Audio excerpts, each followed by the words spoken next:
finishes off in style. A magnificent strike into the crowd.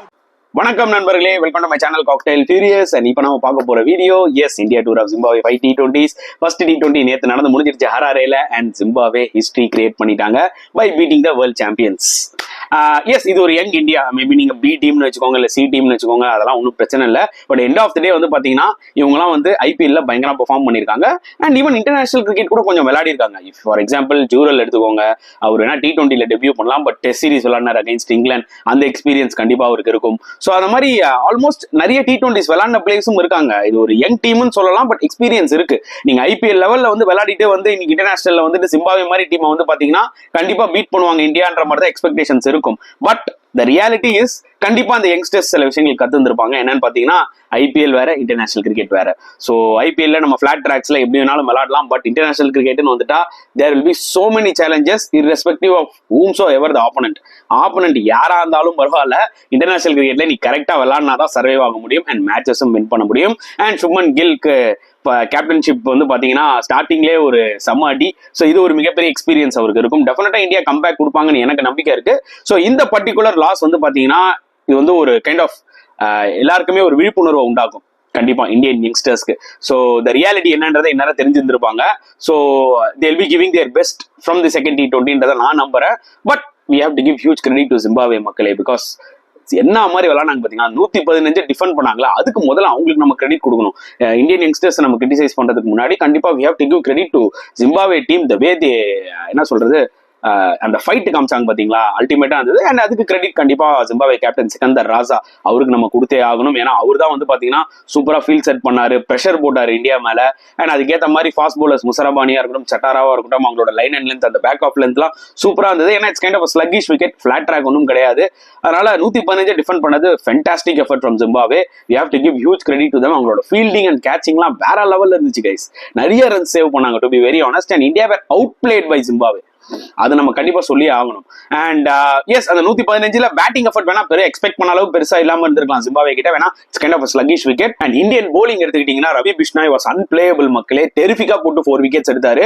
Literally unplayable. அவர் ஒண்ணுமே பண்ண முடியல Zimbabwe பேட்ஸ்மேன்ஸ்னால. And other எண்ட்ல வந்து பாத்தீங்கன்னா வாஷிங்டன் சுந்தரம் அவரோட எக்ஸ்பீரியன்ஸ் யூஸ் பண்ணி 4 overs 11 runs 2 wickets நல்லா போட்டாரு. Abhishek Sharma was little expensive. முதல் match not a big issue. And Mukesh Kumar 3 overs 16 runs 1 wicket டீசெண்டா போட்டாரு. பட் அவரோட ஃபீல்டிங் ஒரு மிகப்பெரிய கன்சர்னாவே இருக்கு, அதுல எந்த டவுட்டுமே கிடையாது. பட் இந்தியா எங்க ரொம்ப அடி வாங்கினாங்கன்னு பாத்தீங்கன்னா கலீல் அஹ்மதோட new ball spell, Avesh Khan அவரோட ஒரு 4 over spell. Khaleel Ahmed 3 overs 28 runs ரொம்ப போரா போட்டாரு. ஏதோ ஒரு ஆர்டினரி நெட் பவுலர் போடுவாங்க பாத்தீங்களா, அந்த மாதிரி ஆக்சுவலா போலிங் போட்டாரு நியூ பால்ல. ஒரு லைன் அண்ட் லென்த் ஸ்பெசிஃபிக்கா இல்ல, எராட்டிக்கா போட்டுட்டு இருந்தாரு. அண்ட் அவிஷ் கான் அதுக்கு மேல, ஏன்னா டெத் பவுலர்னு சொல்லி அவரை நீங்க கூட்டு வரீங்க, யாக்கர் போட மாட்டேங்கிறாரு, கரெக்டான ஸ்லோவர் பால்ஸ் போட மாட்டேங்கிறாரு, எல்லா ஸ்லாட்ல போடுறாரு, அடி அடி நடிக்கிறாங்க, பவுண்டரியா கொடுத்துட்டு சிரிச்சுக்கிட்டே போறாரு. ஸோ கண்டிப்பா அவரும் ரியாலிட்டியை தெரிஞ்சிருப்பாரு எந்த அளவுக்கு ஜிம்பாப்வே ஃபாஸ்ட் போலர்ஸ் போட்டாங்க, எந்த அளவுக்கு நம்ம இந்தியன் ஃபாஸ்ட் போலர்ஸ் போட்டாங்க. நீங்க கம்பேரிசன் எடுத்து பார்த்தீங்கன்னு வச்சுக்கோங்களேன், ஜிம்பாப்வே ஃபாஸ்ட் போலர்ஸ் வேர் வே அஹெட் சீரியஸா.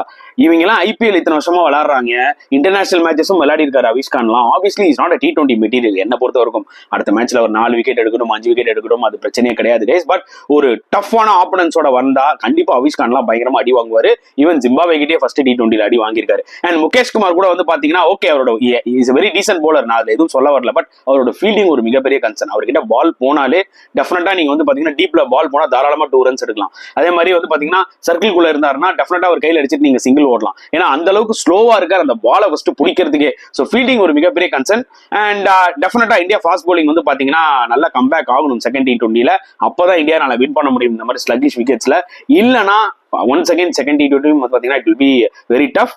அண்ட் பேட்டிங் வைஸ் எடுத்துக்கிட்டீங்கன்னா நிறைய poor shots. Abhishek Sharma first match அந்த ஒரு ஃபியர் இருக்கும், அந்த கைண்ட் ஆஃப் ஒரு நர்வஸ்னஸ் இருக்கும். ஸோ புல் ஷாட் சரியா கனெக்ட் ஆகல, அவுட் ஆயிட்டாரு. அண்ட் எனக்கு ரொம்ப சர்ப்ரைசிங்கா இருந்தது வந்து பாத்தீங்கன்னா ரேன் பராகோட ஷார்ட் செலெக்ஷன் தான். நீங்க வந்து ஓகே ஒரு ஷார்ட் பால் வருது, அதை நீங்க புல் ஆடி அவுட் ஆறீங்களோ இல்ல ஒரு கட் ஆடி அவுட் ஆறீங்களோ அது வேற விஷயம். இவரா மேனுஃபேக்சர் பண்ணாரு அந்த ஷாட்டை. அண்ட் அந்த விக்கெட் அசஸ் பண்ணணும். It's not easy to bat on. புரியுதா உங்களுக்கு? அவர் வாட்டுக்கு ஈஸியா அப்படி தூக்கி கையில குடுத்துட்டு போயிட்டாரு. அவரும் நிறைய கத்துருப்பாரு இந்த ஃபர்ஸ்ட் T20ல. Ruturaj Gaikwad another disappointing innings. கண்டிப்பா அவர் மேல எக்ஸ்பெக்டேஷன்ஸ் நிறைய இருந்தது. அவரும் ஒரு 4 ஷாட் அடி அவுட் ஆனாரு. ரிங்கு சிங் அவ்வளோ எக்ஸ்பெக்டேஷன்ஸ் அவர் மேலேயும். அவரும் வந்து பாத்தீங்கன்னா புல் ஷாட் ஆறான்னு ஒரு புவர் ஷாட் ஆடி அவுட் ஆனாரு. 29 for 4. சுமன் கில் ஒரு ரெண்டுல வந்து பாத்தீங்கன்னா இன்னிங்ஸ் ஸ்டடி பண்ணிட்டு இருந்தாரு. அவரும் ஜூரலும் வந்து பார்ட்னர்ஷிப் ஒன்று சின்ன பார்ட்னர்ஷிப் போடும்போது பார்க்கும்போது ஓகே ஒருவேளை இவங்க 2 பேரும் கரை சேர்த்துருவாங்க இந்தியாவை அப்படின்னு நினைக்கும் போது ஜூரல் ஒரு பவுண்டரி அடிச்சாரு. Once again showing is inexperience. இப்பதானே ஒரு பவுண்டரி வந்து ரிகவர்ட் ரேட் உனக்கு 6.5 தானே இருக்கு ஒரு சிங்கிள் தட்டலான. அகைன் பாத்தீங்கன்னா அந்த ரைஸ்ல ஸ்லோ டெலிவரியை ஒரு டைமிங்கே இல்லாம ஆடி அவர் கேட்ச் கொடுத்துட்டு போனாரு. அண்ட் ஒண்ணுமே இல்லாத ஸ்ட்ரெயிட் பால் ராஜா ஸ்ட்ரெயிட் பால் அதை வந்து பாத்தீங்கன்னா சுமன் கில் போல்ட் ஆயிட்டாரு. ஒரு சுனில் நரேன் விளையாடுற மாதிரி விளையாடுனாங்க சிகந்தர் ராஜாவை. அது ஒரு பக்கம் பார்க்கும்போது ஷாக்கிங்கா இருந்துச்சு. And Washington Sundar loan battle கடைசி வரைக்கும் அவர் மட்டும் தனியா நின்று அடிச்சுட்டு இருந்தாரு. இந்த ஸ்லோ விக்கெட்ல அவரால் பெருசாவும் கனெக்ட் பண்ண முடியல. எஸ் மிட் விக்கெட்ல ஒரு 6 ஒன்று விட்டாரு. But still apart from that ஜிம்பாவேவோட போலிங் வேற லெவல்ல இருந்துச்சு guys. And to be very honest அவங்க ஃபீல்டிங்கும் அல்டிமேட்டா இருந்துச்சு. அவிஷ்கான் லாஸ்டா வந்து ஒரு 2-3 4 அடிச்சாரு. பட் நம்மளுக்கு நல்லா தெரியும் இந்த மேட்ச் வந்து ஜிம்பாவே கையில தான் இருக்குன்னு. So credit to them. பார்க்கலாம் செகண்ட் T20 இந்தியா ஒரு கம்பேக் கொடுப்பாங்களான்னு சொல்லி. என்ன பொறுத்தவரைக்கும் கம்பேக் கொடுப்பாங்கன்னு நினைக்கிறேன். சோ இந்த விக்டரியை பத்தி நீங்க என்ன ஃபீல் பண்றீங்க? ஜிம்பாவே வந்து வேர்ல்ட் சாம்பியன்ஸ் அடிச்சிருக்காங்க. சோ அதை பத்தி என்ன ஃபீல் பண்றீங்கன்றத கமெண்ட் செக்ஷன்ல போடுங்க. இந்த வீடியோ பிடிச்சா லைக் பண்ணுங்க, ஷேர் பண்ணுங்க, முடிஞ்சா சப்ஸ்கிரைப் பண்ணுங்க. சோ நெக்ஸ்ட் வீடியோல பார்க்கலாம் ஃப்ரெண்ட்ஸ். அண்டில் தென் பாய்.